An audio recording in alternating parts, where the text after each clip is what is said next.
Good morning. I'm really excited to be here today.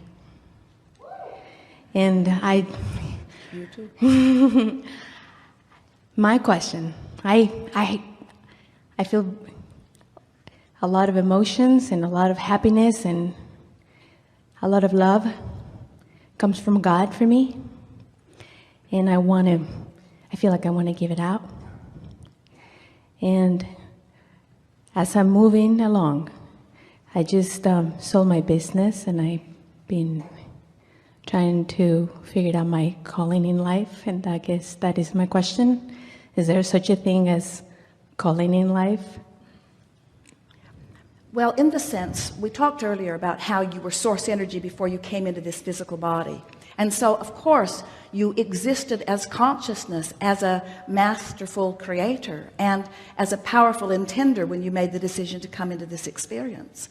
And now that you are here in this body as a part of that consciousness, you are exploring and coming to more clarity about who you really are and what you're really wanting. And so it would be accurate to say that even before you came into this physical body, that you had very clear intentions about being an uplifter, about assisting others, about living life on purpose, about being a deliberate creator, about fulfilling your life's purpose, about understanding your guidance system, about coming into alignment. Because before you came into this physical body, you understood all of those laws of the universe. You held holy your understanding of your own worthiness. You didn't feel like you were someone coming to be tested or someone to prove some sort of worthiness. You knew that you were a masterful creator coming into an environment that would inspire you to your specific desires and purposes.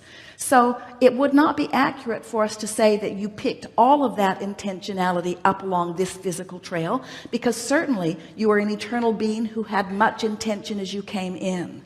But the intention that you found along your physical trail and what you've put into your vortex, that really is that purpose that is calling you. In other words, sometimes physical beings want to make it sound like before they got here, someone else decided who they were supposed to be, who they were, and what they should get done when they got here. And none of that is the case. Sometimes physical beings think that there is some version of them that God or someone has that they now have to figure out, get on the right path, and live up to. And that's not accurate either, because you are a creator in the same way that you know that God is a creator. You are a creator not only of your path, but you are the creator of the manifestation of that path. Everything about your experience you are the creator of. So the best way that we can define what your life's purpose is that your life's purpose is to be the creator that you were born to be, which means you intended to explore, and you intended to know what you don't want. You intended to know what you do want. But most of all, you intended to be aware of your relationship with this source energy. And that's the thing that so many people have sort of forgotten about, because when you're born into your physical body, and those big ones who got here before you did seem to be running the show, and as they see you, as they behold you, as they hold you as their object of attention, most of them, for most of you, made it very clear very early on that your life would go better for you if you listened to what they had to say. And that if, as you listened to what they had to say, if you defied them, it didn't go very well for you. In other words, they made it quite clear that you were best served by matching your intentions and your behavior to what they thought was the best idea. And so even though in most cases they were extremely well-meaning, what they did not realize that they were accomplishing is that they were training you away from your own guidance system, because you can't serve two masters. You cannot make your decisions about what you will do based upon what your mother thinks, or your father thinks, or your lovers think, or your peer group thinks. You can't make those decisions and at the same time be in perfect vibrational alignment with all that you have intended. And what makes this a little confusing, and we want to clear this up right here and now, is that when you ask for these things, as our friend was talking about choosing, as you ask for things in life that you want as you're moving through life day to day, you're asking so incrementally that there's not a human that we have ever met, and we are aware of all of them, who could accurately explain what they have put into their vortex, because you've done it over such a long period of time, and you've done it so incrementally, and this amended, evolving version of who you are vibrationally and spiritually and soul wise and inner being wise, it has been becoming over such a long period of time. And that's what you're wanting to reach to. That's what's calling you. You're being called to the fullness of what you've become. That's what every emotion that you feel is. So there's not some big finished portrait or picture of who you are supposed to be that was painted and put there before you were even born. You've been in the process of creating it, and all day, every day, it evolves still further. And it feels really overwhelming when you feel that way, when you feel the love and you feel like, oh my God, what's next, what I'm supposed to be doing. But you see, it's not overwhelming. As we were talking earlier about these vortex canal locks, as you are moving incrementally, it is not overwhelming. Of course, your vortex feels overwhelming to you when you're not in it. But I mean, overwhelming good. I mean, it's just a lot of good. We understood that that's what you mean. But what we are saying to you is, anytime something feels bigger than you are, or that you're not ready for it, then you're not in vibrational sync with it, you see. And that's the reason that we are wanting you to relax and acknowledge as best you can the well-being that is surrounding you here and now, here and now, here and now, here and now. Because in an acceptance of, or in a appreciation of what is, even if what is hasn't blossomed out to be everything that you think you want it to be, in the appreciation of what is, there's no resistance, which makes you ready to move into the next vibration.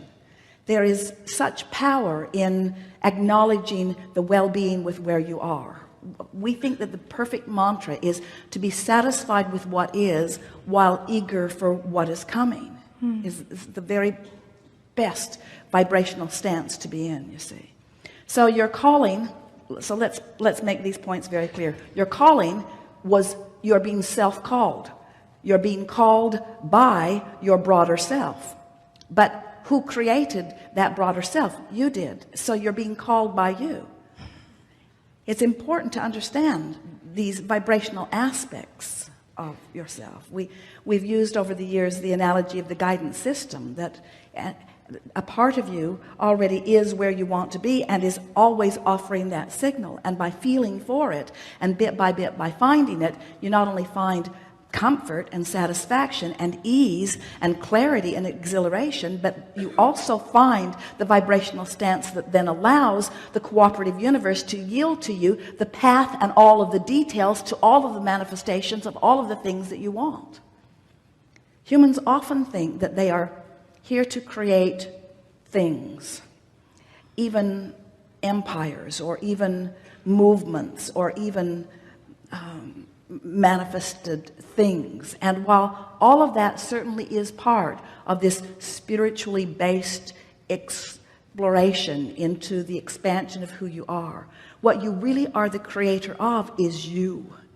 And so when you accept that both parts, the non-physical, the vibrational part, and the physical manifestational part of you are you, and that your emotions hold the key to the alignment between them, now you can be very clear about where you stand in any moment in time. Now there is no confusion about anything, you see.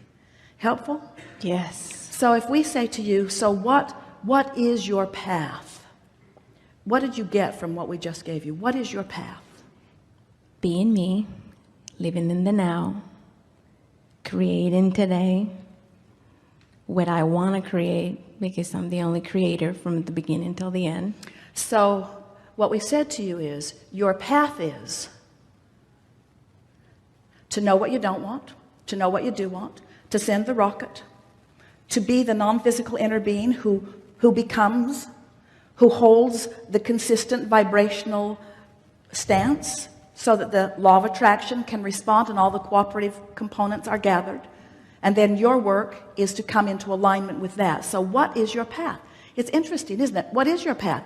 Is it your path to know what you don't want? Yes. Is it your path to sometimes be negative because you are standing outside the vortex? Yes. Is it your path to know the difference between what feels not good and what feels better? Yes. Is it your path to send off these rockets of desire? Yes. Is it your path to feel the emotional difference between who you really are and who you're letting yourself be? Yes. Is it your path to find the best feeling thought that you can find? Yes. Is it your path to acknowledge that you feel better now? Yes. Is it your path to stay in the vortex forevermore? No. Is it your path to get out there and mix it up so that you launch more rockets? Yes. Is it your path to eternally become? Yes.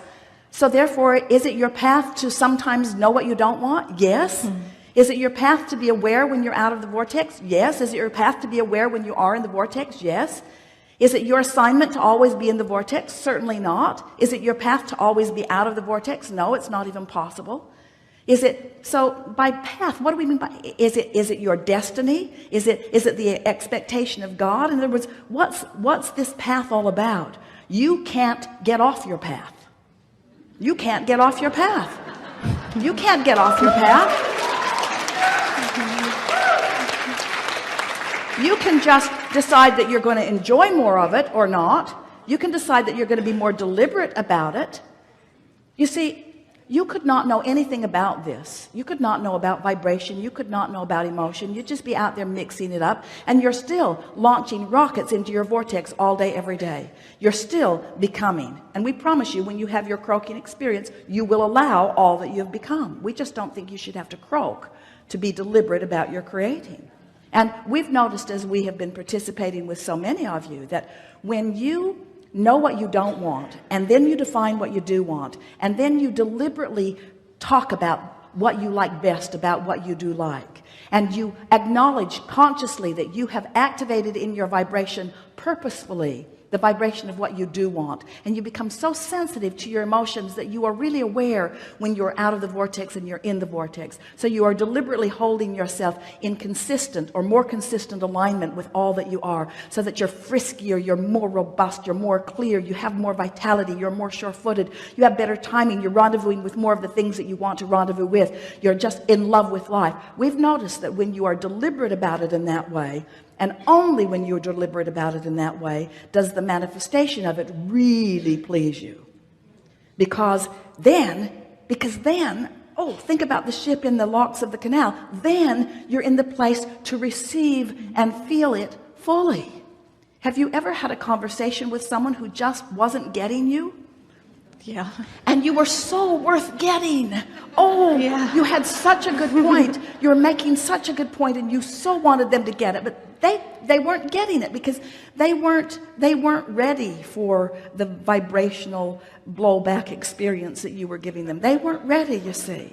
And so when you deliberately prepare yourself, there is a satisfaction in remembering that you knew what you didn't want, and remembering that you launched a rocket, and even recalling that you weren't all the way up to speed with it, and then remembering the thoughts that helped you to click in, and then remembering the improvement that you began to feel, and beginning to remember how much happier you were feeling, and then to begin to watch this cooperative universe at your beck and call yield to you the incremental details of things that would satisfy and delight you. Friends, that is where the feeling of worthiness comes from.